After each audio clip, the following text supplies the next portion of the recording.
আসসালামু আলাইকুম রহমতুল্লাহি ওবরকাতুহু।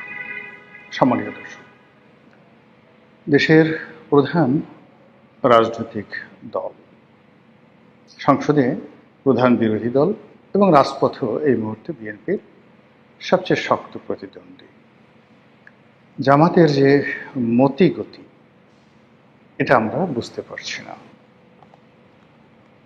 স্বয়ং প্রধানমন্ত্রী তাদেরকে গুপ্ত শক্তি হিসেবে নানা রকম, যাকে বলা হয় টিটকারি এবং নানা রকম বাক্যবান্তি নিয়ে ছুড়ে দিচ্ছেন।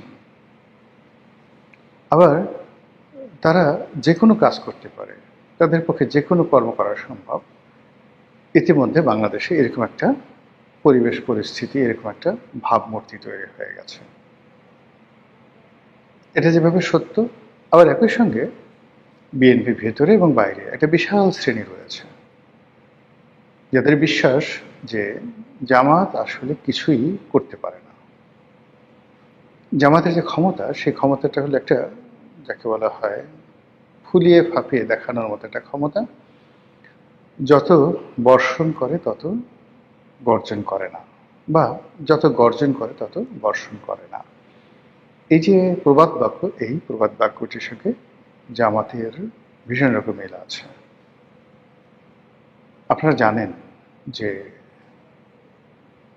2013 এবং 14 সনে সরকার বিরোধী প্রবল আন্দোলন হয়েছিল আওয়ামী লীগের বিরুদ্ধে, জামাত এবং বিএনপি।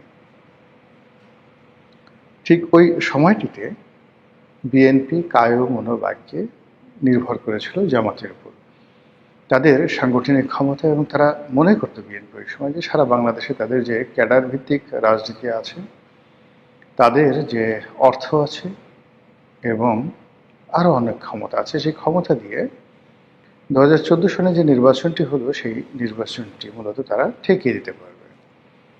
সেই নির্বাচন ঠেকানোর জন্য যা কিছু করা দরকার বিএনপি করেছে, কিন্তু তার সঙ্গে সঙ্গে তাদের নির্ভরতা ছিল জামাতের প্রতি।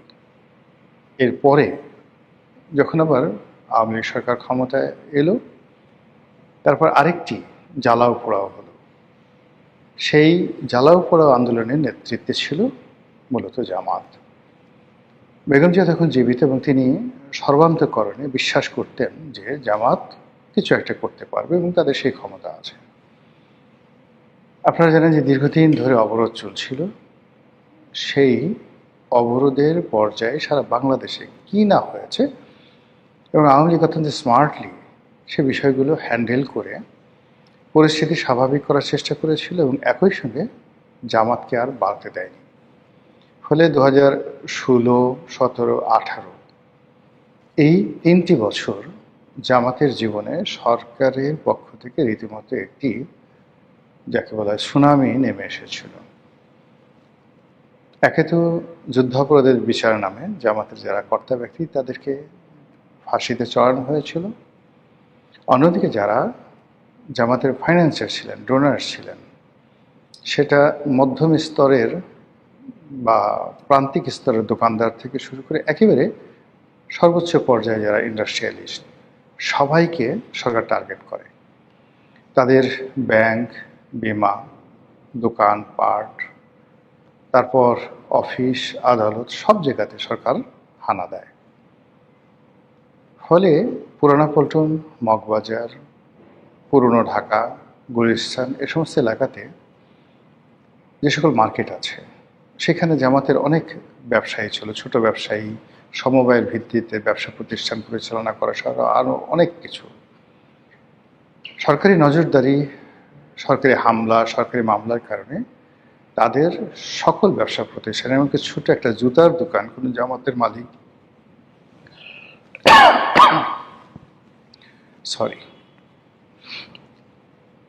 যে জুতার দোকানের মালিক চালাতেন, সেটার উপরও আওয়ামী লীগ সরকার রীতিমতো হামলে পড়ে। এর ফলে কি হলো, জামাতের যে অর্থনৈতিক ভিত্তি সেটি তছনছ হয়ে যায়। তাদের ইসলামী ব্যাংক হাসপাতাল, তাদের ইবনে সিনা ট্রাস্ট, তাদের ইসলামী ব্যাংক থেকে শুরু করে সব কিছু। ফলে বলতে গেলে 2018 সনের পর জামাত একটা মানে সত্যিকার অর্থে একটা গুপ্ত রাজনীতিতে তারা একটা পারঙ্গমতা অর্জন করে। সরকারের সাথে কোনো কন্ট্রাডিকশন না গিয়ে, কোনো কনফ্লিক্টে না গিয়ে সরকার যা কিছু করছে ওটাকে মেনে নিয়ে বিকল্প পন্থায় বা পদ্ধতিতে তারা শক্তি অর্জন করতে করতে দেখা গেল শেখ হাসিনা যখন একেবারে ক্ষমতার শীর্ষে পতনের আগে আগে, তখন ছাত্রলীগ, যুবলীগ, আওয়ামী লীগ, প্রধানমন্ত্রীর কার্যালয়, সচিবালয়, বিচার অঙ্গন, এমনকি সেনাবাহিনীর মধ্যে জামাত এবং জামাত মাইন্ডেড যারা লোকজন, তাদের যে বিস্তার এবং বিস্তৃতি ব্যাপকভাবে তারা ঘটিয়ে ফেলল। এবং তারা শুধুমাত্র এখানে ঘটানো থেকে শুরু করা নয়, দেশের রাজনীতি, অর্থনীতি, সমাজনীতি, পত্রিকাগুলো, সংবাদপত্র, সব জায়গাতেই তাদের একটা প্রচ্ছন্ন প্রভাব তৈরি হয়ে গেল। এর প্রেক্ষিতে যখন শেখ হাসিনার পতন হলো, সঙ্গে সঙ্গে ডক্টর ইউনূস যে ক্ষমতায় এলেন, তাকে সব রকম লজিস্টিক সাপোর্ট দেওয়ার মতো মেশিন অ্যান্ড মেশিনারিজ, অথবা যে ধরনের মেধা দরকার, প্রকল্প দরকার, লোকবল দরকার, সব কিছু নিয়ে জামাত বন্ধুত্বের যে হাত বাড়ালো ডক্টর মোহাম্মদ ইউনূস, তিনি মনে করলেন এই বিপদের দিনে এটা তার জন্য একটা বিরাট সাহারা বা সহায়। তো জামাতের সেই সহায় এবং সহযোগিতা নিয়ে ডক্টর মোহাম্মদ ইউনূস বেশ কিছুদিন ভালোই চলছিলেন। কিন্তু সমস্যা হয়ে গেল, সারা বাংলাদেশে চাঁদাবাজি, একের পর এক মব ইত্যাদি কারণে পুরো পরিবেশ পরিস্থিতি সরকারের নিয়ন্ত্রণের বাইরে চলে যায়।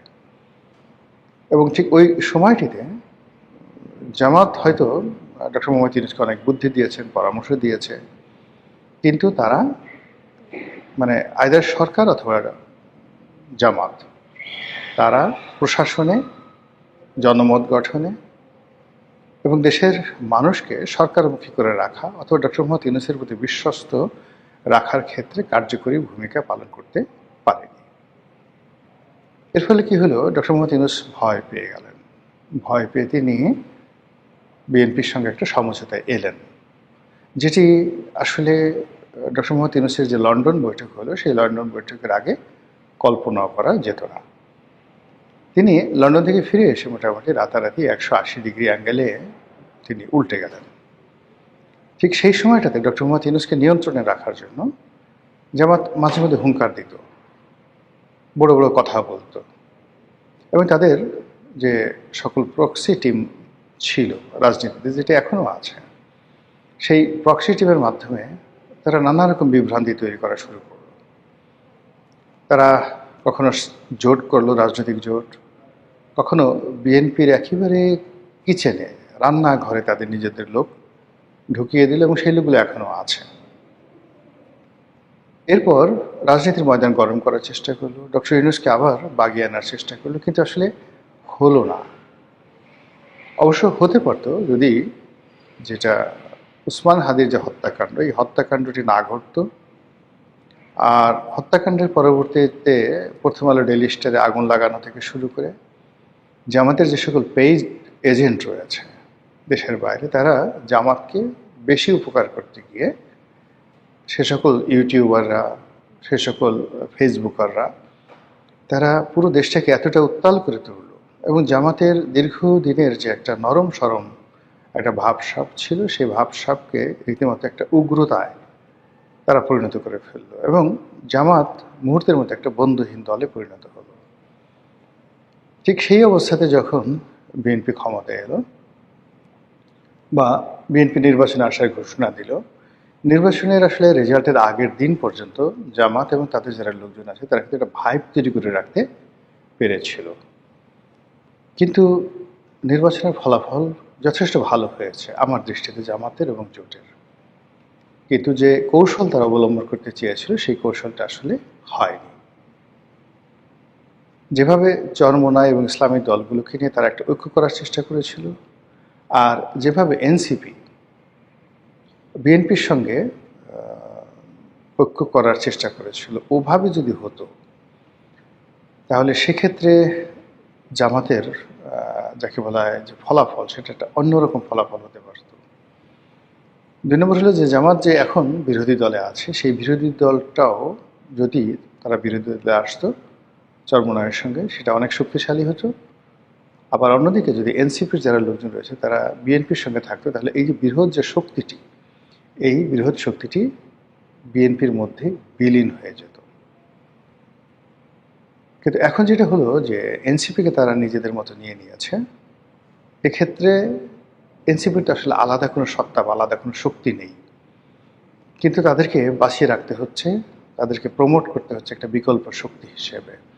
এতে করে জামাতের যে শক্তি সেটা কমে যাচ্ছে, এনসিপির শক্তি ক্রমশ বেড়ে যাচ্ছে, এবং এনসিপিকে সরকারের যারা লোকজন তারা আবার বিভিন্নভাবে টানাটানি করার চেষ্টা করে জামাতকে দুর্বল করার চেষ্টা করছে। তা এরই মধ্যে সুদূর দিল্লি থেকে শেখ হাসিনা বারবার কলকাঠি নেওয়ার চেষ্টা করছে, আর জামাত বারবার বিএনপিকে ভয় দেখাচ্ছে যে বেশি বাড়াবাড়ি করবেন না, তাহলে শেখ হাসিনা ঢুকে পড়বে, ভারত আওয়ামী লীগে ঢুকিয়ে পড়বে, আমাদের সঙ্গে সমঝোতা করে থাকুন।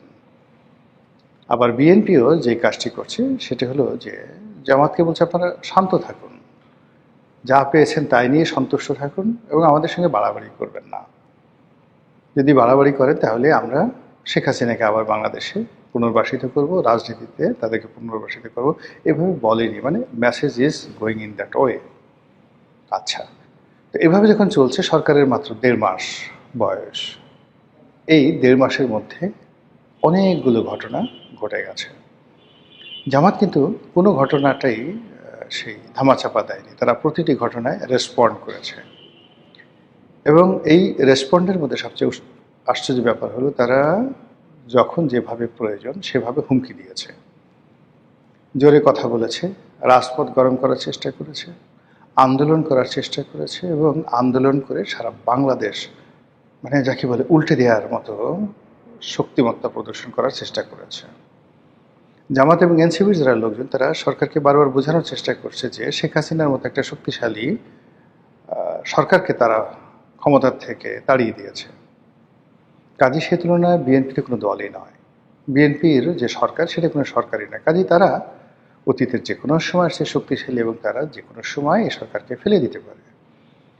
তো আমরা যারা সাধারণ দর্শক তারা এই জামাতের হুঙ্কারে যখন দেখি যে বোধহয় বাংলাদেশের অবস্থা ভালো যাবে না, জামাতে এখনই বিরাট কিছু করে ফেলবে, তারা যে রাজপথে আন্দোলন ডেকেছে এই আন্দোলন ছড়িয়ে পড়বে টেকনাফ থেকে তেঁতুলিয়া পর্যন্ত, কিন্তু জামাত মুহূর্তের মধ্যে তাদের কণ্ঠ নামিয়ে আবার সুরেলা শব্দে, মিহি গলায়, চিকন গলায় তারা আবার সরকারের গুণগান করছে, পার্লামেন্টকে সচল রাখার চেষ্টা করছে।